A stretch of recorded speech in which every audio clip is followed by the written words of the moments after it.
Hey, Annie. Hello. How's- Hello. Good and you? Good, thank you. What's been happening? Absolutely nothing, which I love. It's been such a easygoing day. I just spent most of my day in bed. I didn't even train today. I'm just like I need a break It's from it's good. life. Yeah. From life, yeah. It's good to have Just, days like that sometimes. I mean, I've had a pretty crazy week, so I've done much the same, right? Completely just veg out, and browse the internet, watch the movie. which movie did that- you watch? The Island. So I haven't seen it Oh. originally. I actually watched that yesterday. Yeah. So quite an ambitious project and quite relevant to kind of the times where we are at the moment, right? But yeah, it's the first fiction that I've kind of watched for a couple of weeks now. I seem to be spending more of my time on YouTube and Telegram groups in my free time. It's a than rabbit actually hole. watching any fiction. It's a rabbit hole, absolutely.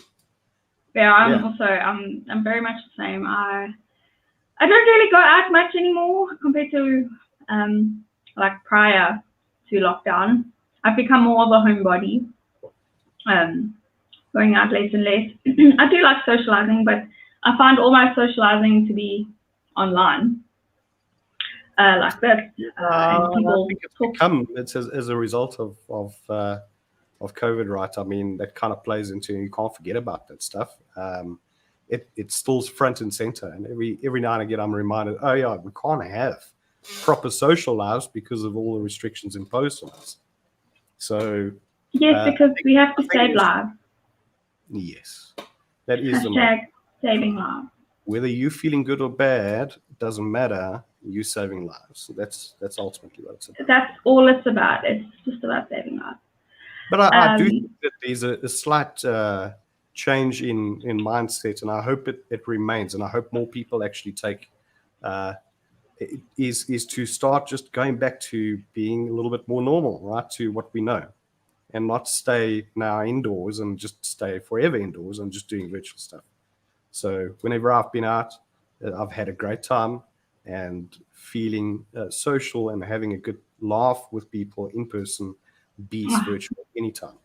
Oh, absolutely. It's that human connection that we were talking about on Ruth's stream, Rebellious Ruth, the other night with artificial intelligence. And I know the Bruce says we mustn't call it AI, it's actually machine learning and all of that. But, you know, everything's virtual now. And It is. you kind of miss that connection. And I mean, I know on that stream, I was sort of the antagonist, right? Playing from a part of it's kind of necessary to have it. But the point is that we just don't lose. Hello? I think I've lost people. Hello? Brandon? Is it my internet or is it your internet? I think we've lost Brandon. He says he's just dropped me a message. I think he has load shedding. No. Sorry guys, just give me 1 second. This is awkward. Well, this is very awkward. Load shedding. I'm just messaging him. I don't know what to do. This is so weird. He says load shedding, guys. No. I think I'm just gonna have to end the stream. Maybe if anyone else wants to join, you're more than welcome. Well, this is taking a turn very unexpectedly. Mother buffer, guys. Let me just call him. Just 1 second. Sorry, guys. This is awkward and very unexpected. I'm so sorry. Just bear with me. Fuck.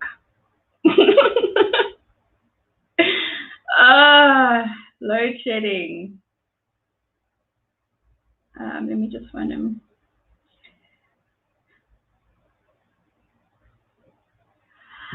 Sorry, guys. Sorry, this is awkward. Hello. I'm still streaming. Are you not going to come on?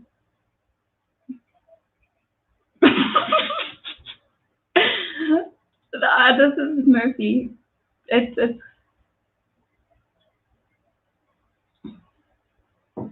no. I think we might have to reschedule. I think we might reschedule if that's okay. Oh, I know. Wait, did you check the load shedding schedule? Do you guys have load shedding today?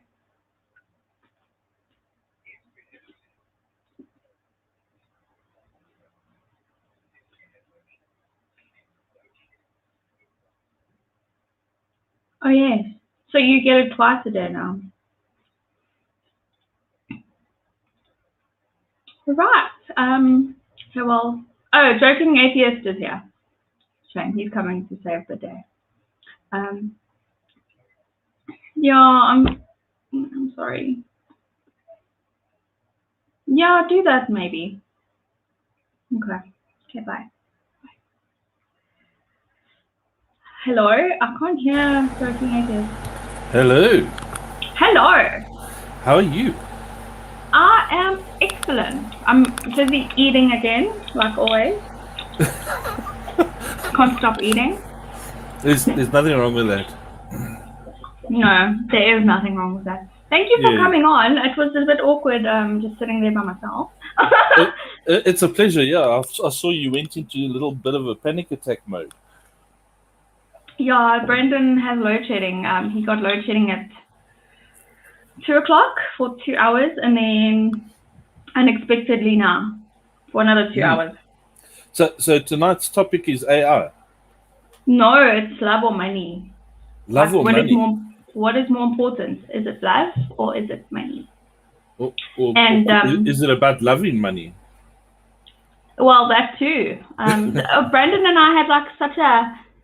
Sorry, I'm licking my fingers here. How awkward.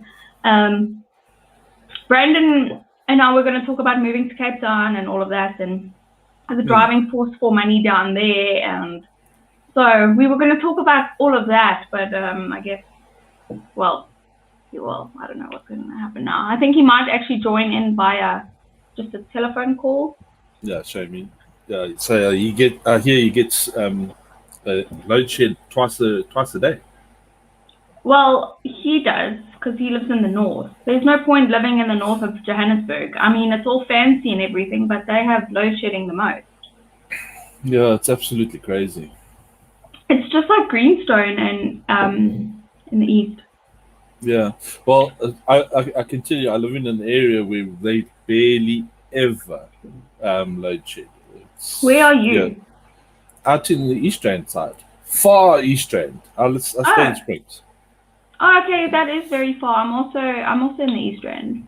Yeah, like when people and friends decide to come and visit, they have to pack a passport to come and see me. Exactly. I mean, I've only ever been twice, and I did have to take my passport. It was, like I said on Paratus the other night, I made a joke a few nights ago about why Edenvale exists, and it's basically just to filter out, Boksburg and Springs from Sandton, but... Yeah. Benoni, all that way.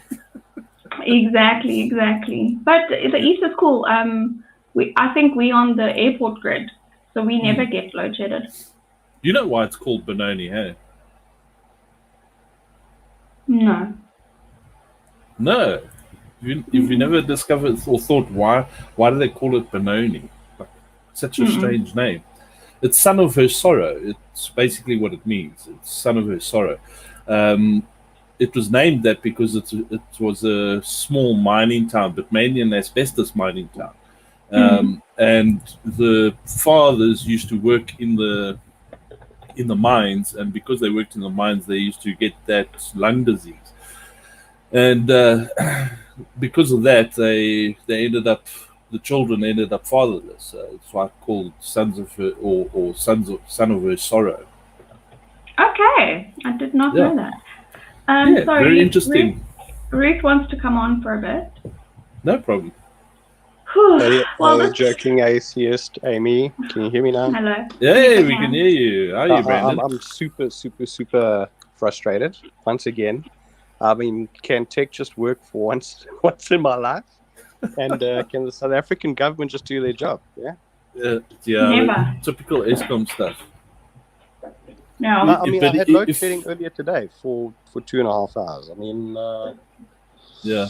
anyway. But you know, if you're talking of government, there's a documentary out on YouTube that's actually very interesting. It's about the Gupta billions. It's Right. called actually "Where Are the Gupta Billions?" And if you watch that, you get a slight inclination of how corrupt South Africa is. Really? Oh, absolutely. And in there's a lot of people implicated. It's actually quite shocking. Joking atheist is the actual documentary name called The Gupta Millions, right? Yeah, or where is the Gupta millions? I think you just type on Okay. YouTube, you type in where is the Gupta billions, and you'll see basically how they smuggled all the money into South Africa Yes. just before he lost his power, and all that money has been looted by very high prominent people in South Africa. I'll definitely give it a go. Thanks for that. So yeah, it's very interesting. It's quite an interesting watch, but it gives you a good indication of the levels of corruption. But talking of that, I mean, if you just watch basically the Zondo Commission stuff, you get just a slight idea of how the level of and depth of the corruption that's going on in South Africa. It's beyond crazy. The amounts of money that has been lost and wasted through just greed and pure corruption is just crazy. Yeah, and I think that patronage system has become so big and large that this is why we're not seeing anybody behind bars, because everybody's got a tale about somebody else. So Well, this is exactly gives it. you a little bit of insight, but Yeah. I think it's so deep already. Yeah. Yeah, I mean, you've got to understand. Well, not you specifically, but a person's got to understand the level of corruption when somebody is fully capable, even though being an ex-president, is fully capable of just simply ignoring the courts, ignoring the constitution, ignoring the constitutional court, ignoring commissions, ignoring subpoenas. He just literally just is a complete law unto himself. Absolutely. And he knows he can do it because essentially he if he goes down, a lot of people go down with him, and those people that go down with him, you will suddenly see a collapse of an entire cadre system that's supported essentially the ANC for years. Yeah, he was playing chess already ahead of time, right? He was securing his own future, and I mean that's exactly it. I mean, he was doing it as the previous president, and he's laughing at it all. He's thinking it's a big joke right now, and I mean we're witnessing it, and there's nothing that's happening. So, yeah, it's crazy. mean, it's the best occupation to be in South Africa is a criminal. Nothing happens to you.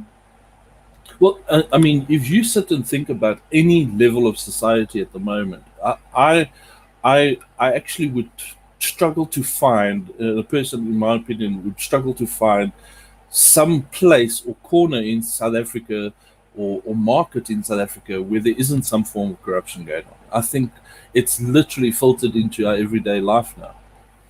I mean, even when you drive on the road, you get pulled over by the cops because they want a bribe. Yeah, it's literally leaked its dirty little fingers into every aspect of your life now. There's no place. Just to give you a rough idea, the shopping centers, they know that they can get away with certain things. So they even though you have competition commissions and you have laws against price gouging, you have large super chains still price gouging anyway, irrespective of whether they're going to get fined or not. They just do as they please. Everybody is just doing as they please in South Africa. And the reason being is because they know they can get away with it. But we try something like that, and it is. we get thrown into prison, or our lives are over. Yeah, it's the poor person who hasn't got the financial, economical power to defend themselves. They're the poor guys that are the only ones that are living and abiding by the laws. No, it's shocking. I can't believe it. I mean, I was on Paratus like 2 weeks ago, and I actually spoke about the corruption of police, and we don't feel safe. Like I said, I don't feel safe when I see the police on the road. And Marika said, when she was smaller, when you saw the cops, they would flash their lights and everything. Now you see the cops and you fucking run a mile. And my one friend feel secure around them.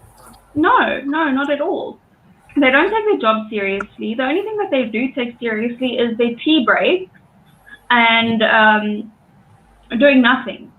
But my one friend actually got pulled over on William Nicol, and he got pulled out of the car because he failed the breathalyzer test. And he wasn't drunk. He had one beer in a span of 4 hours, and he had lunch. Then he drove on William Nicol. He had a suit, and he looked really nice. He failed it, and he was like, no, actually, I can ask to take it again. And they said, no, you can't. They were going to throw him in prison. They took him out of the car. They beat him up, and now he's shitting himself. And then they wanted 5,000 rand from him. He went and drew the money. Yeah.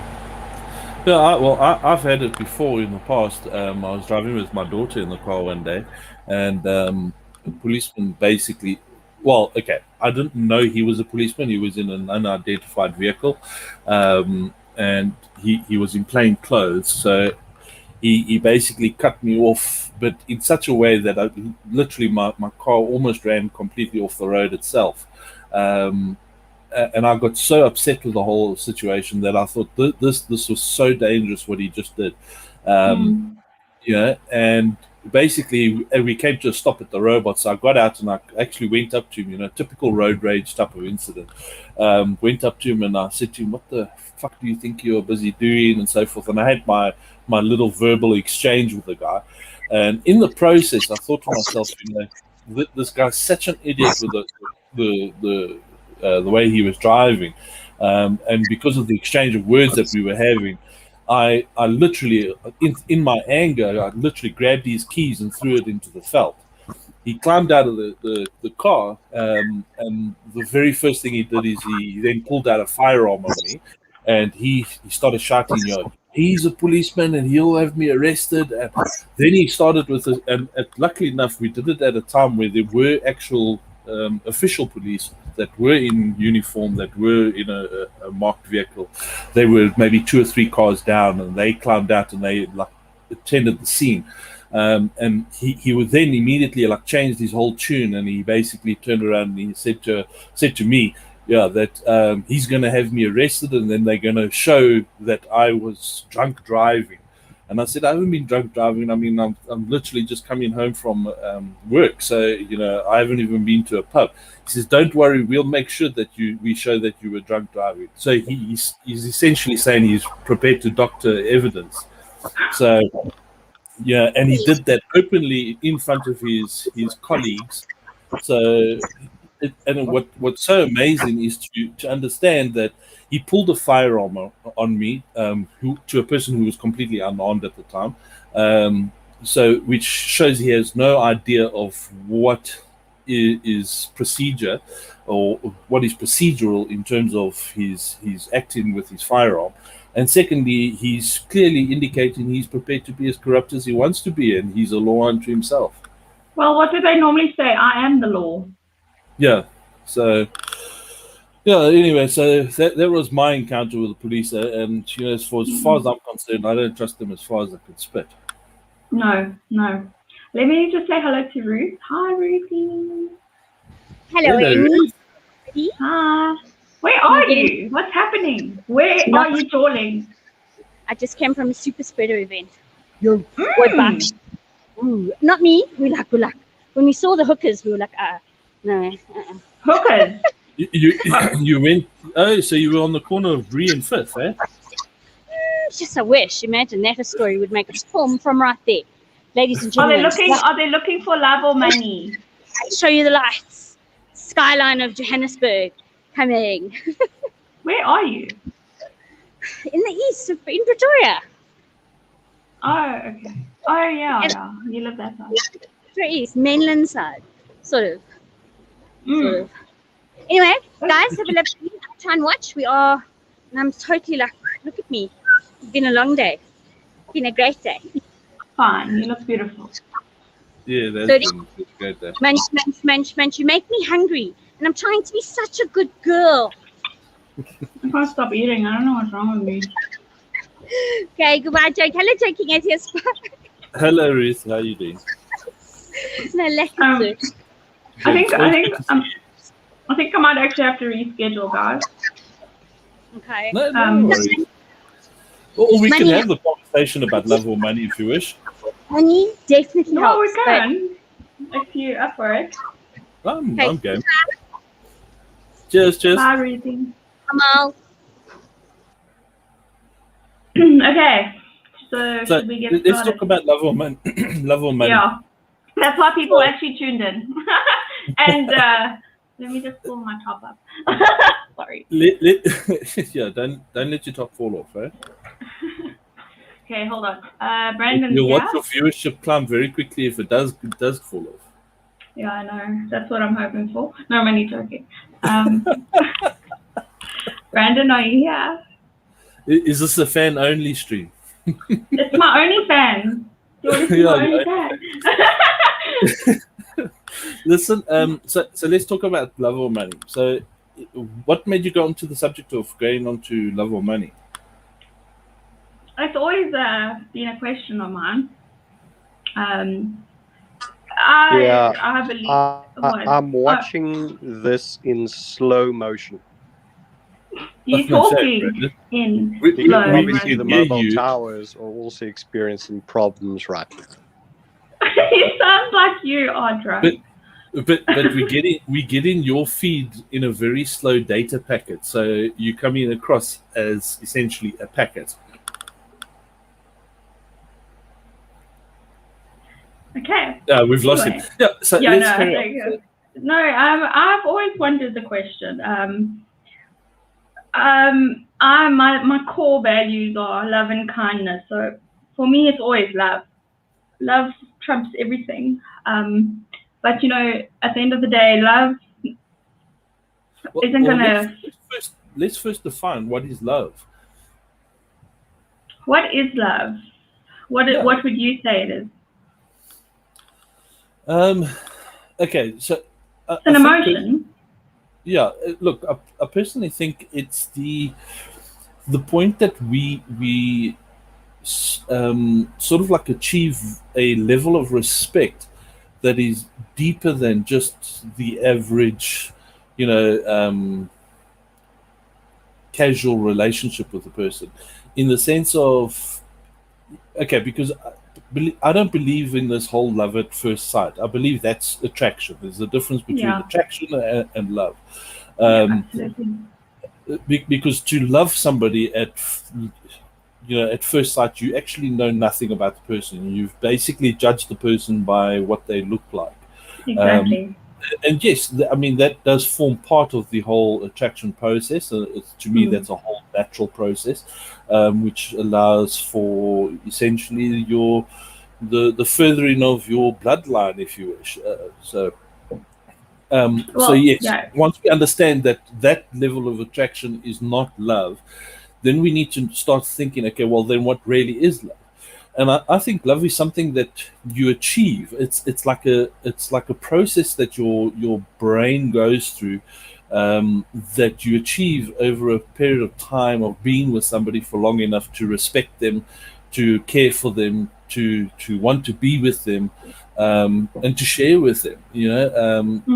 So I personally think that love is essentially the whole process, the summation of all of those things that you've achieved with your partner, to the point where you would give it all willingly. So you would share your So emotions. would you give your kidney to your partner? Would I give my kidney to my partner? Um, Would that it- be love? if put it to you this way, if it was a case of that I knew that I could save their life in the process, and at the same time save my life, I think yes, I would. But if you're asking, would I be prepared to donate an organ to my partner at the cost of my own life? Then I think that becomes a different question. So Yeah, because often if people, everyone has a different definition of love. Some would be like, are you going to risk your life for mine? Some people would take a bullet for someone that they love. Yeah, I think that is a very different question. Love is, for me, growth with that person, that challenges, building something together. And also, love is also compassion, compromise. Without the compromise, you're not going to have anything. You have to have compromise in a relationship. You know, I had a conversation with my dad once, and I said to him, you know, how does one know when you're in love? How do you know? And his answer was very simplified, but I think he was trying to indicate to me that a lot deeper than what just the basic statement said. He basically said, you'll know you're in love when you learn to hate the things when you learn to love the things that you hate about your partner the most. So, yeah, I think what he was trying to say is that you become accepting of the person for what they really are. Because put it to you this way, there's in a relationship, I think you go through like a little bit of a honeymoon phase where there's a bit of a front that everybody puts up with their partner. And that front slowly falls away, and what's exposed at the end is the base person that exists. And the relationships that survive are the ones where, when you see what that base person is, you are happy to stay with the person based on that. So, like, for an example, you know, I'll take an example. Like my brother, for an example, will not go to the toilet with his wife in the same bedroom without closing a door and so forth. But I know in my family and in my household, my wife goes to the toilet, and it's just me and her here in the house, and we're just in the bedroom sort of thing. She goes to the loo. She couldn't care less if the door's open or not. And you know, to me, I never really sat and thought, oh, you know what? Because she hasn't closed the door, she's got less respect for me. I just think it's because she's prepared to expose herself to the point where, well, we all go to the loo, and she's showing that she's human, just as human as I am, and she's prepared to present that part of herself to me. So I know that sounds like sort of corny, but at the same But that's note, so true. Like, I also think about that, actually. I grew up in a household, and it's quite controversial. People are like, oh, my parents used to walk around naked in the house. I know, but that for me is natural. Viewing. Hey? What? Must have made for interesting viewing. Yeah, see, I didn't really look at my parents in that way, but they were so comfortable with themselves and in their relationship and their children and their house that they would walk around naked. I mean, they could. My dad, I know, because I was small, my dad used to be in the bath and my mom used to go to the toilet, and like we all used to like chat in the bathroom together. I know people are going to be like, you come from a fucked up family. Yeah, to some extent. That's true. But, you know, like I would but also... you were accepting of that, and I think that forms part of your interaction with your parents, to the point where I think that makes for your living experience with your parents. And I think if you were to look back, you know, when they've passed on, those are the moments that you're going to remember the most. God, my dad naked. I know that sounds terrible. That sounds terrible, but I'm not saying you're trying to picture your parents naked. But I'm just saying the openness that you had with your parents. I think that's the lived experience that you're going to be keeping with you. But that's what I will never lie to my children ever. Like I have a daughter. Not many people know that, but I have a daughter. And when I was still living with her father, he was like, no, I can't bath with her because she's gonna see my penis. And I'm like, she's not gonna think of you in that way. She's not gonna think of you in that way. Let it be a natural thing. She's not gonna question a lot of things when she's older. She'll just be like, oh, boys have a penis, you know? Not like, oh my God, what is that thing? It's this level of openness and the only level of inquiry I think she could ever have is like, why is there a difference between her own body versus her father's? And I think that makes for an actually interesting conversation. That if she's old enough to be inquiring as to the why is there differences between the body, and then it already tells you she's of a mental capacity where you could actually have a sit down with her and explain why there are differences between boys and girls. Because I think that's you're not trying to sexualize it, but you're trying to educate. And if the child is ready for those kind of conversations, the child will present it. If the child is just climbing into the bath with daddy and more interested in playing with the rubber ducky, then she's not going to be caring about any sexual conversations as to why there are differences between males and females.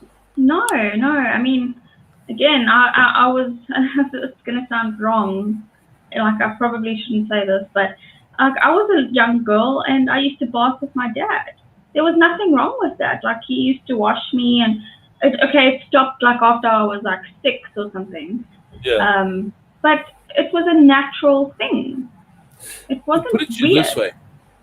In my mind, if it was even up until the age of 10 or 12, to me, if it was a norm that wasn't sexualized, then you should not feel embarrassed to have that conversation with somebody to say, you know what, I was 12 years old and I used to bath with my dad still.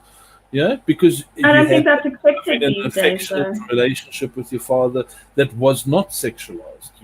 It's only the person who's listening to you who may have a sexual tendency, who may judge you based on the comment that you made that, oh well, I bathed with my father until I was 6 years old. So so what? If you're going to sexualize that, then you're the person that has the problem with it. Anyway, hold on 1 second. Brandon has a question. Sure. Is it a zero-sum game, either love or money, one or both? Well, here's what I think. I actually think it's neither. Oh. Yeah, okay. I actually think that when you're picking your partner, you have to pick them based on a number of factors. And in my opinion, and my best experience has been from a case of, well, do I love the partner, or because if you trying to pick a partner, that means you haven't had a shared experience with them sufficiently to know whether you could fall in love with that person. You would only experience that through time. So that sort of like eliminates love from that point. Then in terms of money is something that can be earned and achieved as well. And you can do that with just about anybody. So if you can achieve that with anybody, then that surely can't be a criteria that allows you to pick your partner. Well, it does bring a lot of stability. Well, I know money can come and go, but your life would be much easier. Sure. And I'm just talking from a woman. Like, women do seek men that have resources. Sure, but do you want a life of ease where you have stability, but your partner is the type of person who disrespects you and doesn't really care and sees you as an object? So I wasn't in a relationship, and I'm gonna probably delete this video afterwards because I don't want. Sorry, I have a hair on my face. I was in a relationship with my daughter's father for a long time, and the first 2 years were great, but I just realized I think I maybe rushed into the whole relationship, and then I felt pregnant, and then I was like, you know what, fuck. Now I'm stuck. Yeah. Now I'm stuck in this relationship because I was trying to move out, and I didn't earn enough money So I was looking for a room to rent and all of that. Sure. And I was like, we had the baby, and he kicked me out after a month after she was born, and it was traumatic. And I came to live with my mom here, and I raised my daughter by myself with my mom for the first 2 years before we got back together and we moved into a place in Inbel. Mm. The relationship was just so bleh. But we had all the money. Like I could go buy a coffee machine or like, one of those Nespresso ones. Mm. I just was not happy at all. Like my soul was dying every day that I was with him because I wasn't getting the love and affection that I need. I don't know. I want to be like touched and loved and, like challenge me a bit, Let's Sure. talk about deep things. And it was a very 2D relationship. There was just nothing. I think I maybe grew out of the relationship. And I actually just said, you know what? I can't do it. Mm. I watched Handmaid's Tale, and that show made me so depressed that I was like, fuck, this is my life. This is my life, living with him. And I looked at him the one morning, and I'm like, I can't do this. I'm so sorry. It's over. And I literally packed up all my stuff, Yeah. and I started on my own with nothing. And you know what? I'm so much happier. So money doesn't really buy happiness, in my opinion. It does help, but the love for me is the most important thing. And I didn't get the love from him.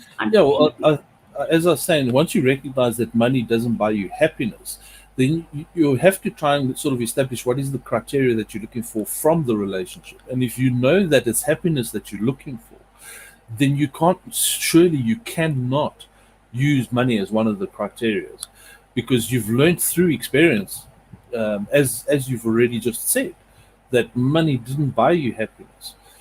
You were still unhappy, even though you had stability. You could still do the things you wanted to do, but you were still unhappy.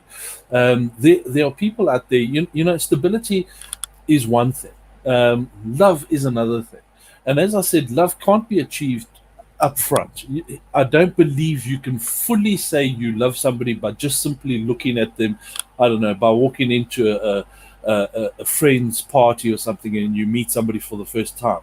You cannot honestly say that you've looked at somebody and you just suddenly fell in love with them. Yes, you can covet them in the sense of that you lust after them. It's lust, yeah. Yeah, you can lust after somebody for sure, absolutely. And you can't help those kinds of feelings, but that doesn't mean that should be your criteria to pick that partner.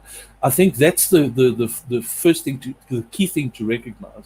You see, when you start lusting after somebody, my immediate thinking would be, is that's now your first indicator for you to start investigating who that person is. Sit down with them, talk to them, get to understand them a little bit more, spend a little bit of time with them, be a bit more inquiring, find out what they like, talk to their friends, and start discovering more from that person as you possibly can before you just simply want to jump into the relationship with somebody. So yeah, and also just live with a person before you get married. Yeah, to be honest. If possible, like a lot of people say, you shouldn't get married before you. Shouldn't get move in with somebody before you get married, and I believe quite exactly the opposite of that.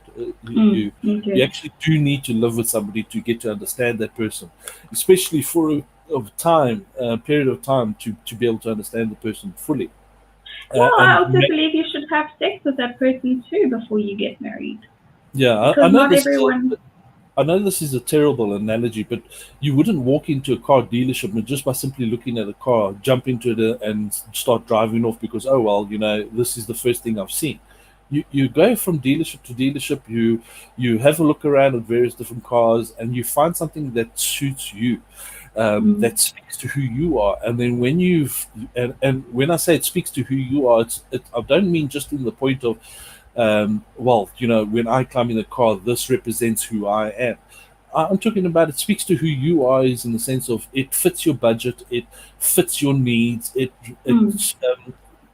delivers all the requirements and the criteria that you were expecting when you decided to choose the vehicle. And I think the same sort of application can be applied to when choosing a relationship. You can have the same sort of mindset, because the problem I think that everybody has is they're very quick to jump into a relationship based on lust, and then they're very easy to confuse lust with love. And I think that's the biggest problem that we experience today.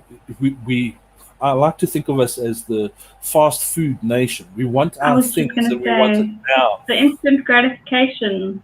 Yes, and I think that's why it's become the norm that most marriages are failed in today's day and age, is because of that exact reason. It's we want gratification as fast as we possibly can, and I think that's why it fails. So I don't believe personally that love and money is the first criteria you have to use when picking a partner. However, is it part of being with a partner and deciding to stay with the partner? That I think is a different question altogether, because then we're talking about, okay, you've picked your partner, you've now been with them. Now how do you decide whether this is the person you want to be with and you're going to be prepared to marry? Then yes, you could sit down and start talking about love and money. Has your relationship evolved sufficiently that you've created stability in your relationship? Has it evolved sufficiently for you to say that you truly love somebody? And if the answers are yes to both of those, then that's two criteria that at least can be established to the point where you can now say, all right, I'm ready to settle down with this person. I think you also need to talk about children with this person before, and please try not to have children before you're married. Sure. That's always one of my mistakes. I'm not saying my daughter's a mistake, but I think my life would be very different if I was married with someone that I really loved and had a baby with them. Yeah, just because you had a child and it was out of wedlock doesn't mean the child was a mistake. No. It means the act of having sex with somebody was the mistake.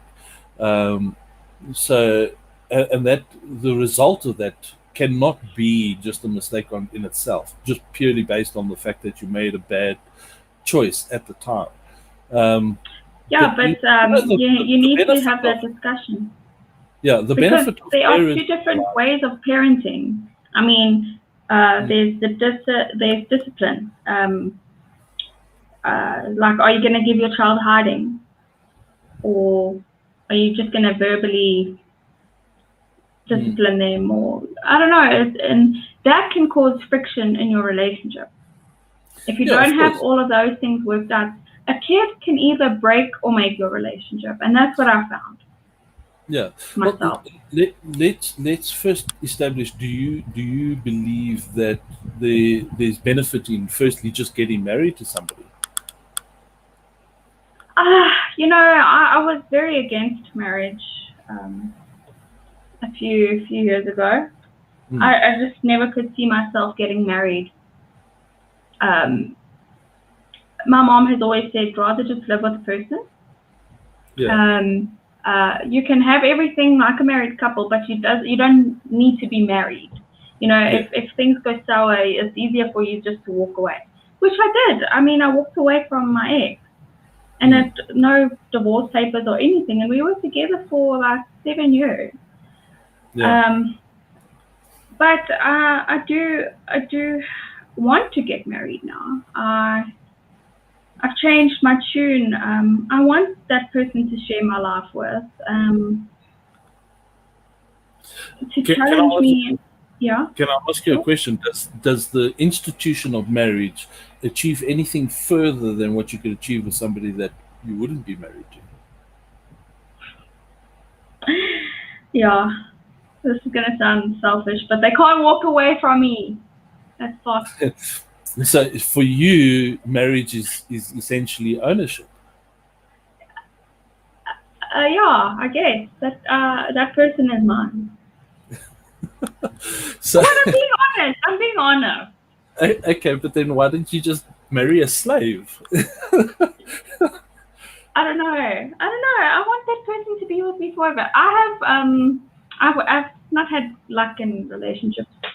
They just walk away all the time, and I think maybe I'm the problem. I don't know. So I will own you. You can't get away. I will put you in your cage. And I'm only joking. No, I know that you're just joking, but you see, for me, I have now the opposite experience to you. You were in a relationship with somebody and you thought it was full term, even though you didn't have the institution of marriage, and that ended up failing. And you are now saying, well, look, I still want to get married. I'm just simply questioning and pushing back on that and saying to you, well, have you really given it thought as to why you would want to get married? Because let me tell you why I say that, and it's because my experience is exactly the reverse. I got married. I had a child with my ex-wife. We were together for nearly 10 years, and we got separated. And I'm now with somebody who I've spent almost the greater part of 12 years with, and we have not signed any marriage papers. We have not spoken about getting married. Okay, that's maybe a bit of a lie. We have essentially spoken about marriage, but it was an early conversation, and it was a very quick and glancing conversation. And I think we both came from a point where we understood where we were in terms of what we were prepared to do. And because we're not married, we've established over 12 years, at least for myself, and I can speak for myself, that I now realize that the institution of marriage is nothing more than just an institution. It achieves nothing further. So now, if I can say, yeah, if I can get into a relationship without marriage and be happy, and you can be in a relationship where you are not married and be unhappy, what does that tell you about relationships? And in particular, the question of marriage. I get it. It literally tells you the answer to that is that marriage does not give you happiness. It does not give you ownership, because at the end of the day, the person can still walk away. The only difference is between me and you is when we walked away from my marriage, I had the complication of the state interfering with the way I would separate from my own family.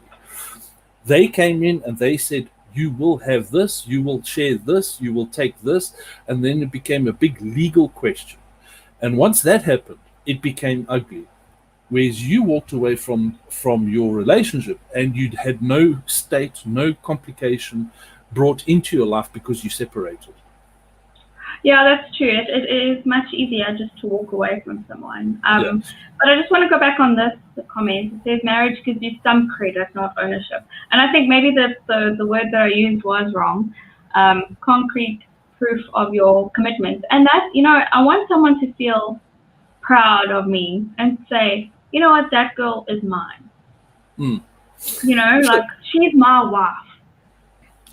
Let's tackle that statement from Mountain Goat. So, if marriage gives it credit, what does he mean by credit? I don't know, Mountain Goat. What do you mean by that? I think that's the question. And if he's saying it gives it credit in the sense of that it's showing that it has a foundation, then if you look at it from the perspective of, well, only marriage can do that, then you have to ask yourself, well, why is marriage the only thing that can do that? Because you can't walk away. Yeah. So easy. All it does is, in my opinion, all it does, in my opinion, is, sorry, I like to think the thing through before I give a fast response. So don't come off sounding like a bit of an idiot. All it does at the end of the day is it invites complication into the relationship when complication is not necessary. Wait, what are you saying? Just say that again. So marriage, in my opinion, okay, and I base it on my lived experience of being married and having to go through the process of divorce, and not being married with somebody and not having to go through a process of divorce. And now that I'm in a relationship with somebody that I'm not married to, that relationship has more meaning to me than the one that I had when I was married. And once I've Fair discovered that, I sat and I had to question, well, what does marriage really give me? What does it include into my relationship? And the only answer I can find, and the only true answer I can find, is that it just complicates the relationship. Because here's the thing, it's easy to say, well, marriage lends credit to the relationship. If that was 100% true, then we wouldn't have divorces. And we wouldn't have divorces in the extreme rate that we do in today's era. So I also think one of my exes actually said that he never wants to get married because it puts people into this comfort zone. So the woman, she has the man now, and she doesn't have to win him over because now she has him. So she lets go of herself. She stops working out. She starts becoming lazy. That's why one of the reasons why he would never get married, because people get too comfortable. Yeah. What do you think about that? But if you realize, and I'm going to specifically answer that in this way, if you can realize that marriage invites in for the other person to be completely comfortable, and she doesn't want to get married because of that, then it already tells you marriage hasn't bought you anything other than perhaps a further risk. Well, a man has more to lose in a marriage because she's than a woman. She's admitting that when she was married, the person felt free to walk all over her. And when she wasn't, and she knows that, she shouldn't, maybe she didn't know, but maybe she thinks that if she wasn't married, the relationship would have ended up different. And I simply say that marriage to that person, specifically in that situation, that marriage would have failed whether she was married or not, because the foundations weren't there already in the first place, because she shouldn't have been marrying the person when they were false. She should have discovered who he was, or who she was, long before she said yes to getting married. You see, I can understand if you're a traditionalist and you're somebody who you want to get married because it's in your religion. I can understand if you're getting married for those reasons, because then you're getting married for an alternative reason from the relationship. It's an external influence. But if you're getting married based on the person itself, I don't think that's a good reason to get married, because it does nothing further to further the relationship other than complicate it. Okay. If that makes any sense what I'm saying. Yeah, it does. It does. I just want to go to the comment section because there is quite a. I'm just going back to Brandon's comment. He says, next, why are women attracted to men with money if it doesn't play a role?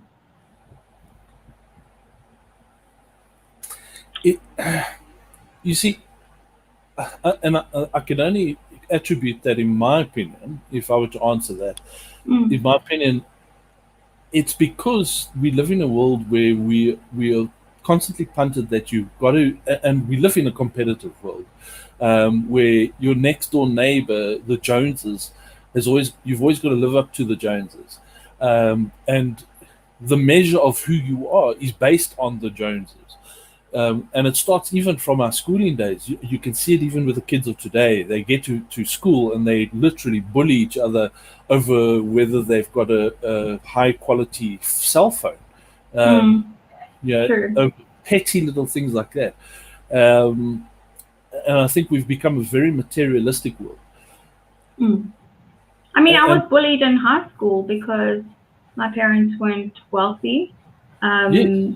I didn't have designer clothing, and I went to elite American embassy school when I lived in India, and we were seen as like the poor ones because like didn't have brand clothing, and I was basically an outcast because I couldn't live up to that type of lifestyle. So yes, you are right. We've become very materialistic, and we judge people based on their materialistic things. So when a woman sees a man with a fancy car, she's like, oh well, maybe I can fit into his lifestyle and like upgrade myself to have those things. Yeah. Like a man, I watched a thing today on YouTube. A man should never marry or settle for less than his social status. His, what's it called, the sexual market value. Yeah. Because women have more to gain than men, actually. But why would you say that? Because we fit into the man's lifestyle. By gaining from the man's lifestyle. Yeah. But if surely there's a knock-on effect. If somebody's gaining, somebody's losing. Well, the man would stay at the same level, and then if they do get divorced, he has to support that lifestyle of what he's been giving the lady. Men are they seen as what's it, not the providers, what are they? The hunters. Yeah, the hunter-gatherer sort of theory. Yeah. Sure. But Yeah. Here's the problem. We're not living in an age where we have to go hunting anymore. Because remember, in the hunter-gatherer theory, the hunter had to hunt because he had no choice. He had to provide for the family. Otherwise, it meant the difference between survival and not survival. Technology in today's day and age has sort of, maybe it's not quite 100% accurate to say it exactly like this, but it's sort of eliminated the need to hunt. Because today's day and age, even a woman can go out and ensure her own survival. And I'm going to use you as an example of that. How long have you been single now? Quite a long time. And have you needed to get a hunter to hunt to survive? No. I make my own money. I pay for everything myself. I don't need a man to pay for my shit.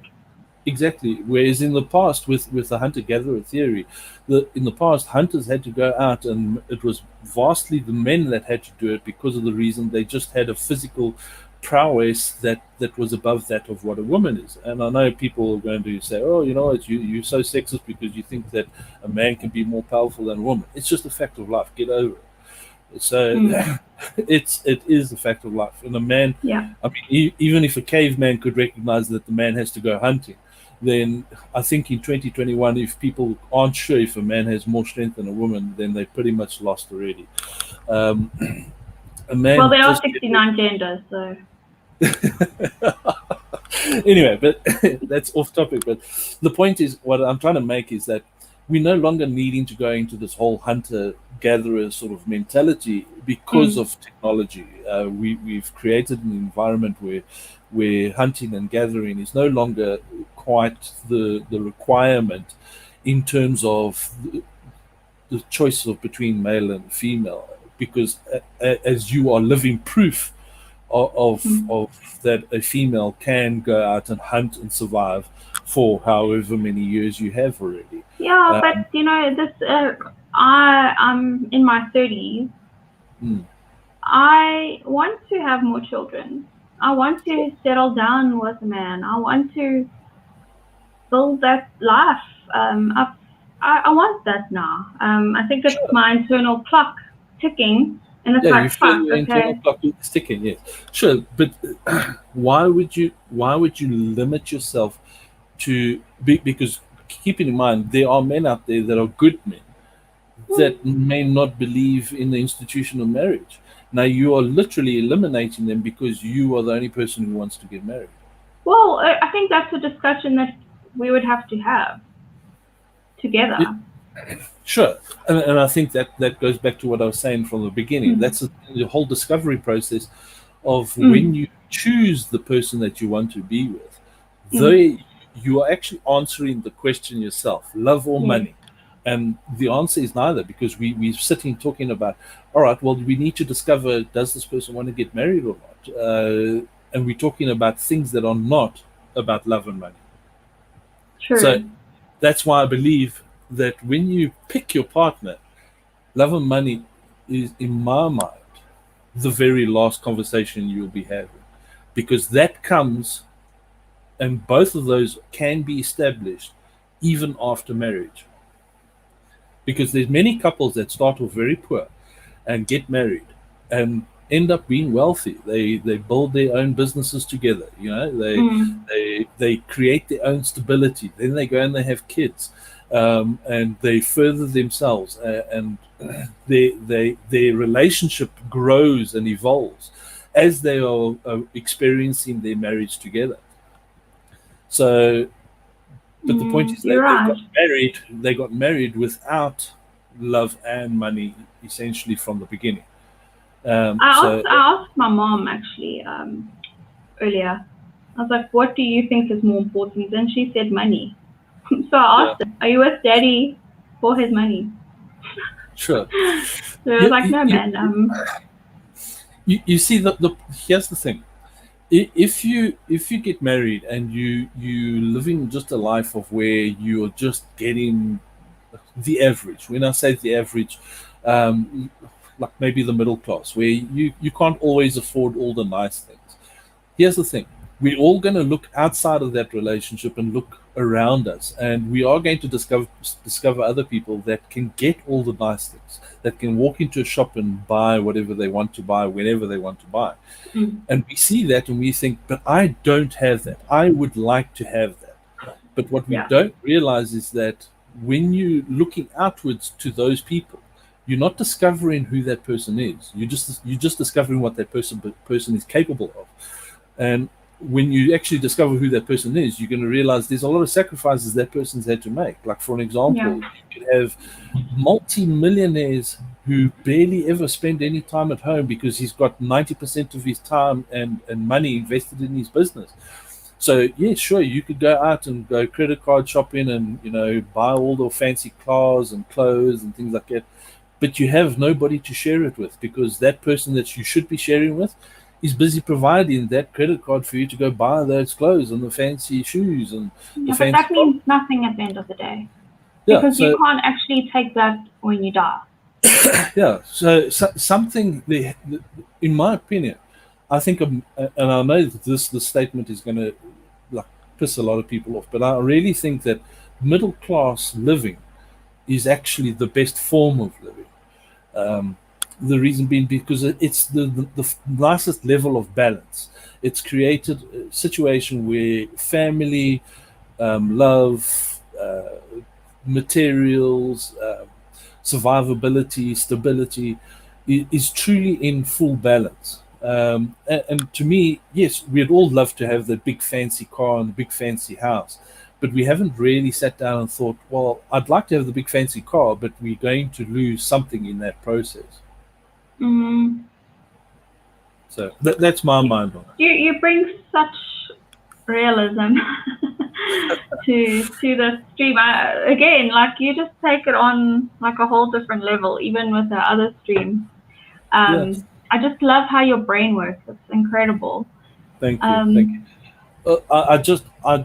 I try and talk from experience, and when I try and talk from experience, I try and be as central as I possibly can when I talk from experience, because we can easily speak from a confirmation bias point of view, where you've had a bad experience with something and you can quickly diss a certain thing without actually giving a good rational thought. And maybe that's why, you know, I am like an atheist and so forth, is because I try to balance as much as I possibly can and be as rational as I possibly can about pretty much every aspect of my life. So how old are you, if I may ask? I'm terrible with maths. I've stopped counting birthdays. That old? Are you 69? So 76. So if I'm born in 76, how old does that make me? Fuck knows. I'm bad with math. Yeah, so it's 40 something. Okay, let me quickly. 40 somewhere. I'm just terrible with maths. I literally stopped counting. So Fuck, I don't know. Guys, how old is he? Tell us in the comments. Terrible. 44. why There we go. I'm an Mountain Goat artist. says 44. There we go. So it makes me Okay. 44. Yeah, I just Okay. got to the point where I just stopped counting. But yeah, so that makes me 44. And I think 44 years of my life, I've spent most of it pretty much trying to balance as much as I possibly can. And I Yeah. think I've achieved a lot of it, and I failed in a lot of it too. But I was going to say this a bit earlier. That's the benefit of errors. When we make errors in our lives, it's an opportunity to either move forward and learn from the mistake and actually implement what we learned from that mistake, than to just ignore it. And because you know what happens when we make errors, we can do one of two things. We can either accept the error and recognize that we were the person who made the mistake and take Yeah. responsibility for that error, or we can try and blame somebody else. We can always point it to somebody else and say why, you know. So like, let's take, for example, your relationship with your ex. Yeah. Have you asked yourself what was your criteria? And you don't have to answer this on the stream. This is something you should think about. In my mind, what was the real criteria that made you decide to be with that person in the first place? And be as honest I know as you the answer possibly to can. that. Yeah, I be know as the answer honest to as you that. possibly can. And if you can recognize that those were either untrue or an unrealistic criteria. Can I be honest with you? And this is going to sound very pathetic, but I'm just being raw and completely honest with you guys. Sure. Lay your card down. No judgment from anyone, but this is it. I was very young when I started dating him. I think I was 20, 21 or something, living in India. And I didn't grow up with a lot of white guys around me. So this guy took an interest in me. We were friends since I was 10 years old, family friends, long history. And, you know, we got on really well, and he was funny and all of that. And I was like, okay, well, he's taking an interest in me. I'm just going to go for it. I didn't have choice. I just went into the first thing that wanted me. Yeah. And that's completely honest. That's completely honest. I rushed into it because someone gave me attention. So because you felt that somebody was actually finally showing you attention, showing you the love that you needed. But maybe do you think that maybe you rushed into it a little bit, or did you? Of course, I did. I thought I knew everything at 21. You don't know much when you're that age. Now here's the question: if you could go back in time, what would you change about all that criteria? First of all, I wouldn't live with someone so soon into the relationship. We were together for I think 3 months, and then we moved in together. Yeah. That also causes a lot of friction if you're in that honeymoon phase, and then things become. Can I ask you a question, and this may be a bit personal, but was there codependency in that relationship when you lived with him? Absolutely. Look, I didn't grow up in South Africa. I grew up in India. So when I came, and I lived in a very sheltered bubble life in India. My parents were quite protective over me because we did live in quite a weird area. I'm not going to get into that on here, but I didn't have most of the opportunities. I didn't have the social life that most people had, you know. I had other opportunities like going overseas and all of that, but I didn't have like a strong friendship group and all of that. So when I came back here, I was very dependent on him because I didn't have a support system here. I didn't have a friend group system. So he was like my everything, and that's also one of the problems. You can't make that person your everything. That's what Yeah. I've learned. You also need to have your own hobbies and all of that. So yes, to some extent, codependency was one of the reasons, because my parents, we all moved back here, but my dad resigned from Sanrail because they didn't know what the fuck they were doing. And they moved to Austria. So I was left with someone that I've been dating for 3 months, working on a relationship, and it was not the best. Mm. So maybe that will make for a good show. A good topic is codependency a good thing in a relationship? To some extent, yes and no. Yeah, personally, I believe that the difference between my relationship now to my ex is there was, in my last relationship, there was at least some level of codependency that existed because we built our lives together. And I think the difference between now is that we are completely independent of each other in my relationship with my current partner. We don't need each other in order to survive in our relationship. And I found that, to me, and this might be different for other people. I don't know. Like I said, maybe that will make for a good topic for another show. Yeah. But I found I'm more suited to having my own independence, and I think because I respect that with my current partner, and my current partner respects that with me, it's worked well for the 12 years that we've been together, and we're still going strong. I mean, it's not an unhappy relationship, at least to the best of my knowledge. And I would almost pretty much assure you that she would say the same. But obviously, there is some level of not knowing in that statement. So all I can rely on is her actions, and her actions that I currently see is definitely not one of an unhappy person. And I think that's brought me also a great level of stability in the relationship as well. So in the sense of, I know that she can't own me, she can't use finances, she can't use a child as a weapon against me.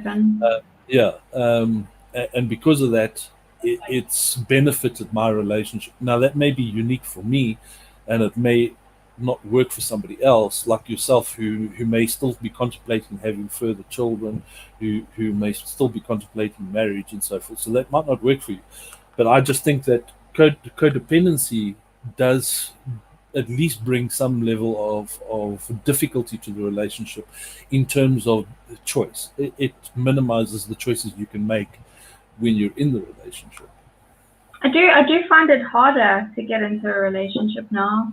I've been single for a while, and because I've been through a lot of shit in my life with past experiences, I'm very skeptical of just jumping into anything. I have to suss this person out. I have to understand their brain quite a lot. I think that the longer you stay single, the harder it is to get into a relationship, because I have that independence now. I can do whatever I want without clocking in with someone. And I think that's going to be the most challenging thing, is like, if I do get married, I'm not going to have that freedom. Sure.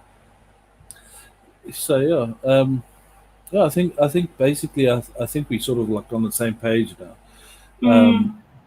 in terms of whether love or money is a good criteria for choosing a partner. I personally don't think it is, and I think, given our conversation, I think you're starting to feel the same way, and I think that's a good starting place.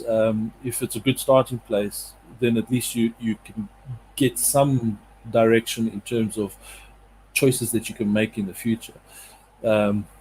Because we can't control our futures, but at least we can control our choices. Yeah, I mean, I think your life partner, whoever you choose, you have to choose right. Yeah, because, make the best choices you possibly make. Yeah, I was speaking to a friend of mine the other day on Telegram, and he was like, a woman can destroy your life. I'm like, no, yes, it's true, but a man can equally destroy a woman's life. Absolutely. It goes both ways. It's not always the woman that is out to destroy a man. There are still good women out there. Trust me, they are. Yes. And they are still good men, but the life partner that you choose is crucial for the rest of your life, because if they can destroy you. Yeah. I personally think, and maybe you can correct me if I'm wrong here, I have a little bit more faith in humanity, and I believe that most people have good in them. But whether they present that good or not depends on them. And at least they have the capacity to do good. And if you can get the person to recognize the benefits of doing good things, then it becomes very easy to do those good things. See, I'm talking, I don't know, maybe I've just dealt with really psychopathic men in my previous relationships. No, that's just, I'm not even being funny. I heard you say on one of your previous streams, I heard you mention that you used to like bad boys.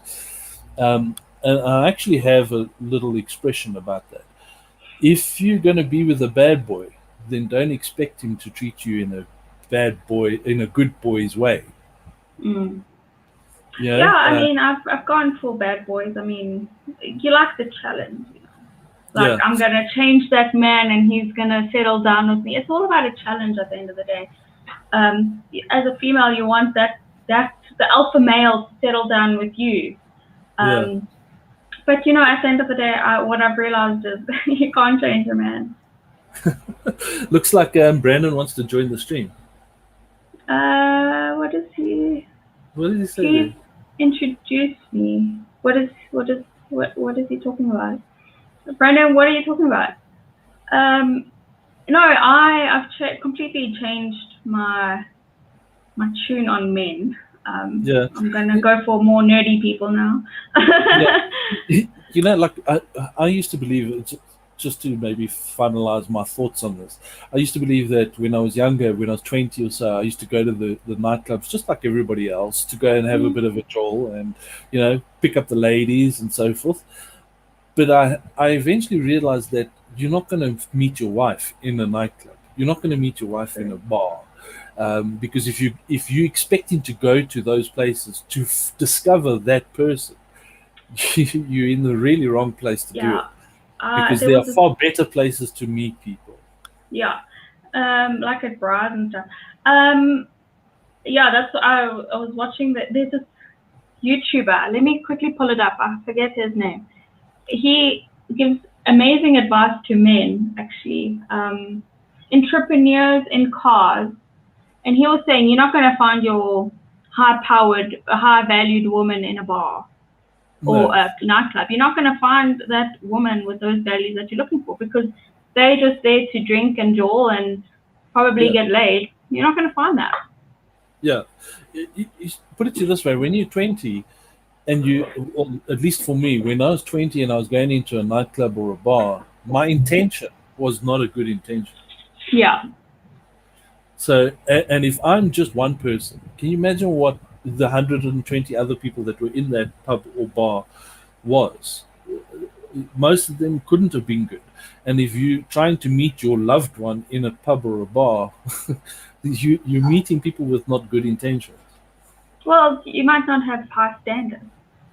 Yeah, you've lowered your standards to that point. That doesn't mean, put it to you this way, I'm not saying that every person that goes to a pub or a bar is a bad person. I'm just saying the person that goes there has, generally speaking, not a good intention of being in the pub or bar. Yeah, they just want to get laid, like, generally speaking. That's what... Yeah. Just being honest, that's what they're after. It's a one-night stand. I love Count's comment there that he goes to the bar for a good Jaeger.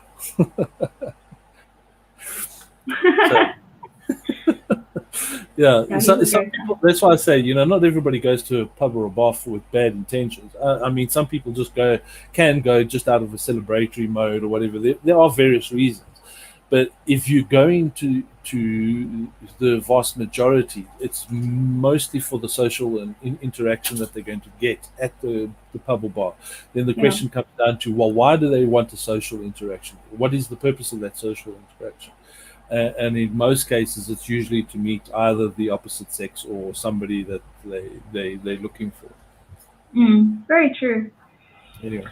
Well, So, yeah. you really have brought a lot of insight to this, and I think I've changed my view just a little bit, like always. No problem. I love to go and change those cogwheels. And then soon everybody will be joking atheists. They'll come and join my little group. No, do you have a group or? No, I'm just teasing. Okay. Yeah, you should have like your own advice channel on Telegram. I'll be the first one there. I need your advice.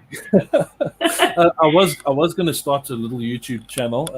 I'm still sort of like contemplating whether I'm going to or not, because one of the topics that I actually hold of interest is atheism and obviously religion. So if I was going to create anything, it would more than likely be around that. And that's purely from an interest point of view, because I don't believe that religion should be a hands-off topic. I think it can be a hands-on topic, and it can be done so in a respectful way, where people can have a conversation with each other. Basically, I'd like to sit down and talk to people like Ruth, who's obviously has religious views, and discover their religious views. Suss out and push back a bit maybe on some of their beliefs, not to change their minds, but just to make them think a little bit more than just saying, okay, well, I'm Jewish, or I'm apostolic, or I'm Catholic, or whatever the case. Just take a deeper dive into it. Sorry, say that again. Taking a deeper dive into it. Yeah, but I want to do it in a respectful way, because you see the problem that I've experienced, and I think even if you talk to people that know me, you would, especially in South Africa, you'd quickly recognize that if you identify yourself as somebody who is an atheist, there's a massive stigma around it. Absolutely. And you get it pretty much from all sides. You get it from atheists, and you get it from religious people. And the funniest part is the people that I tend to disagree with the most tend to be atheists. Interesting.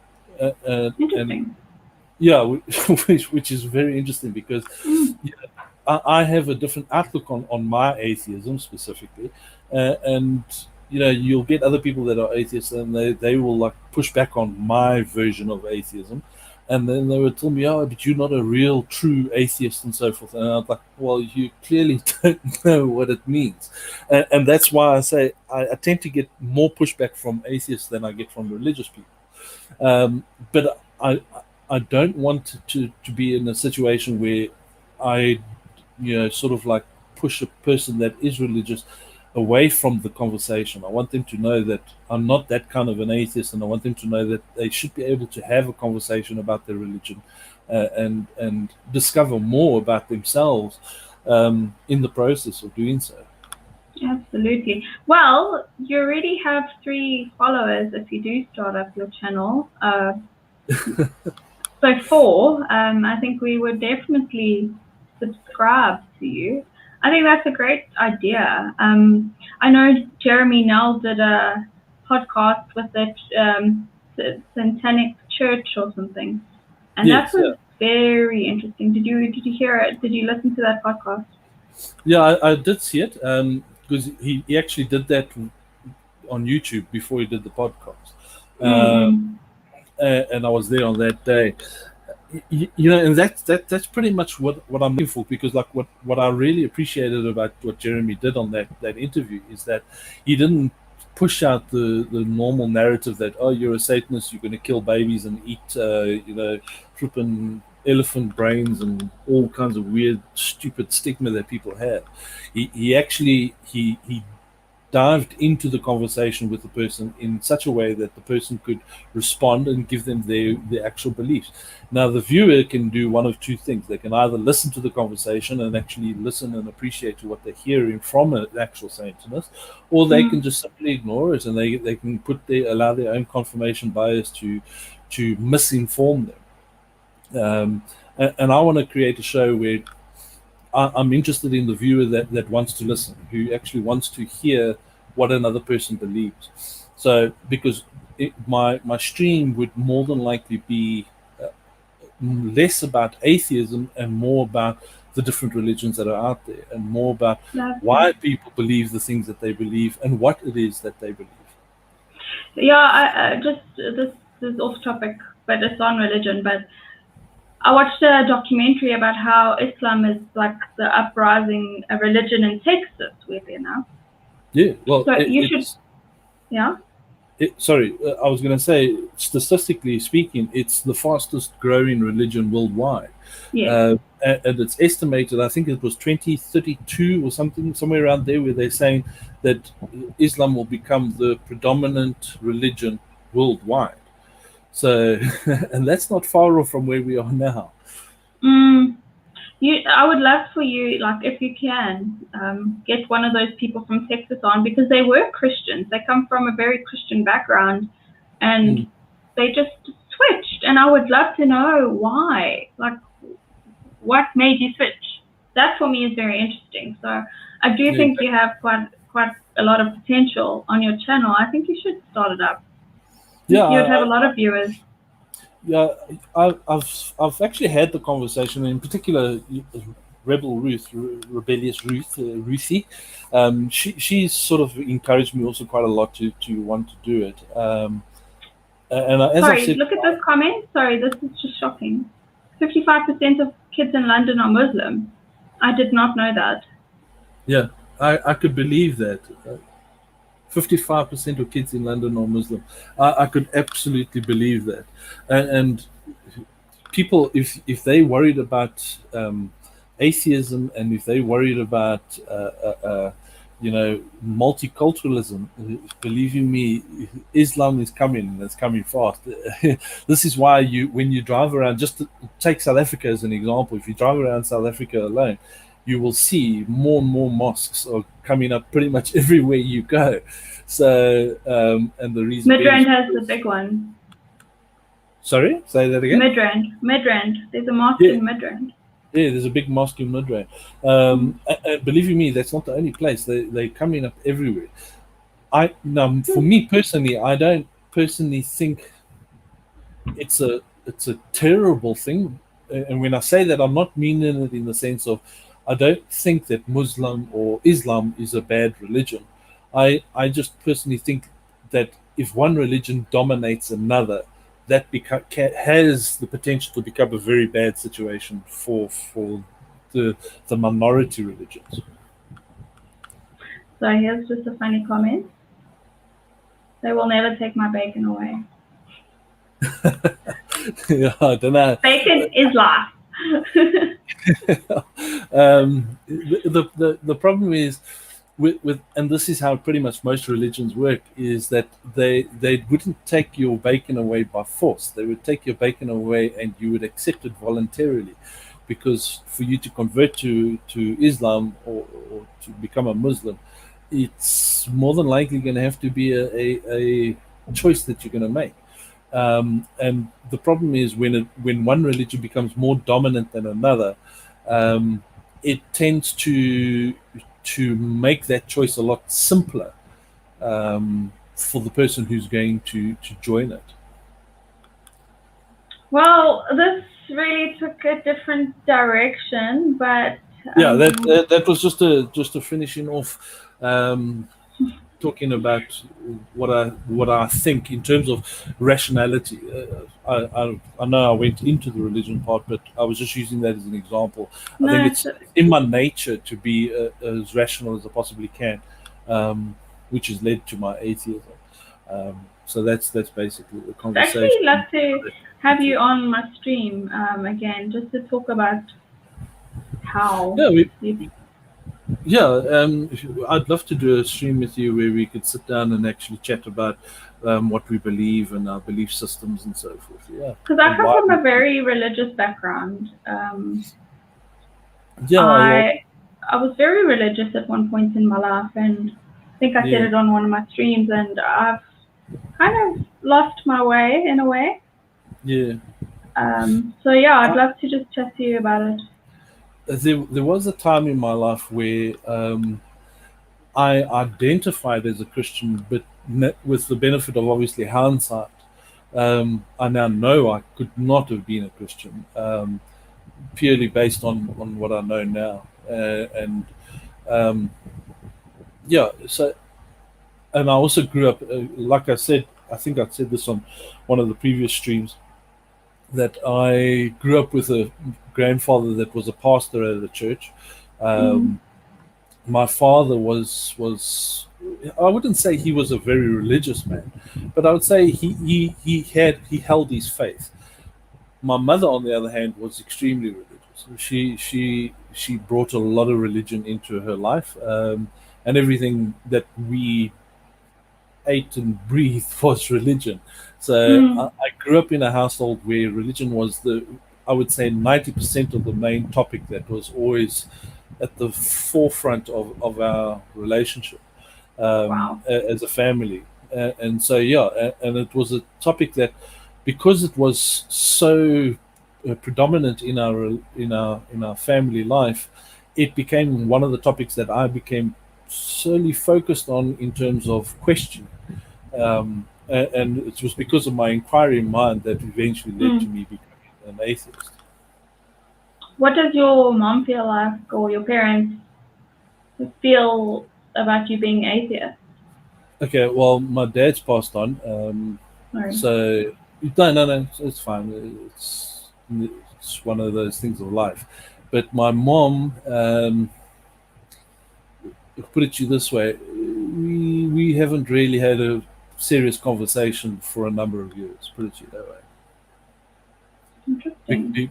Because we can't. It's our views are completely different.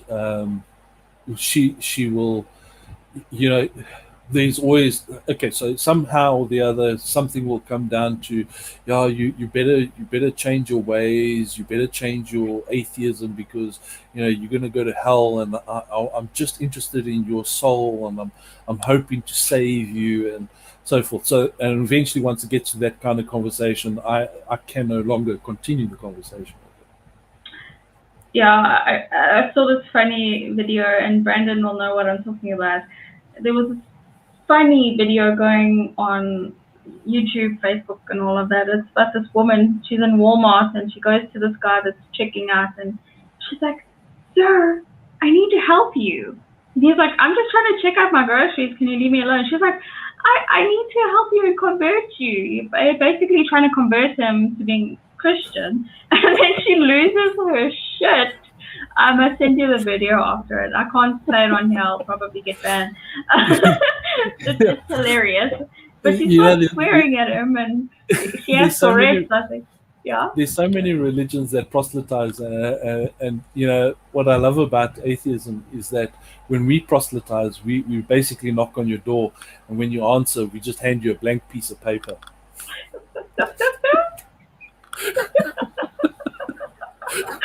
Oh, that's brilliant. Anyway, but yeah, so right. Thank you very much. It's been a lovely chat. Thank you for coming I on really and did saving enjoy me. It's a pleasure. You It's a pleasure. Save the stream. Just stay on quickly while I end it. I just want to talk to you afterwards. Sure, no problem. Okay, so guys, thank you for tuning in. If you haven't liked and subscribed, please do that. That's the first time I'll ever ask, and probably the last.